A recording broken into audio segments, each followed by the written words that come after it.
Corona virus থেকে মারাত্মক একটি ভাইরাস আমাদের সমাজে ছড়ায় যাচ্ছে।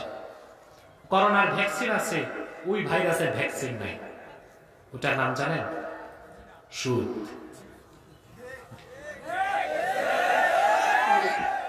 এটা বেড়ে গেছে, ঠিক না? এখন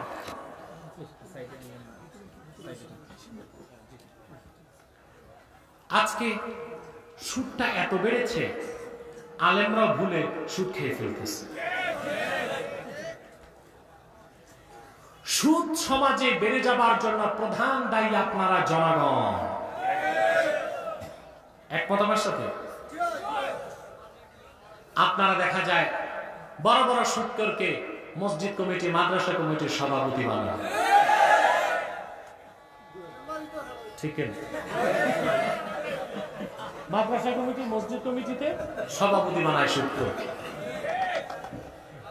আচ্ছা বলেন তো, মসজিদের সভাপতি যদি সুদখোর হয়, ইমাম সাহেব এতিমের মতো মিম্বরে বসে থাকা ছাড়া আর কাজ আছে?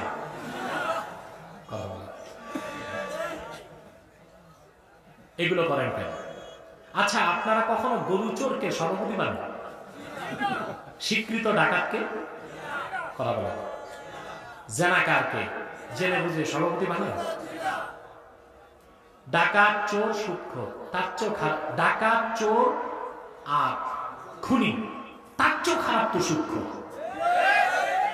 পরিষ্কার হাদিস এসছে, আকলু দিরহামিন মিনার রিবা আশাদ্দু মিন সালাসি ওয়া সালাসিনা জানিয়া ইয়াজনিহা রাজুল। এক দিরহাম সুদ খেলে, আরব আমিরাতের এক দিরহাম বাংলাদেশের 22 টাকা। এই 22 টাকা পরিমাণ সুদ খাওয়া 33 বার জানা করার চেয়ে বড়।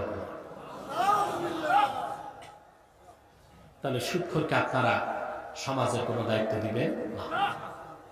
সুদ খাবেন না, সুদ দিবেন না, ঘুষ খাবেন না, ঘুষ দিবেন না। মনে থাকবে?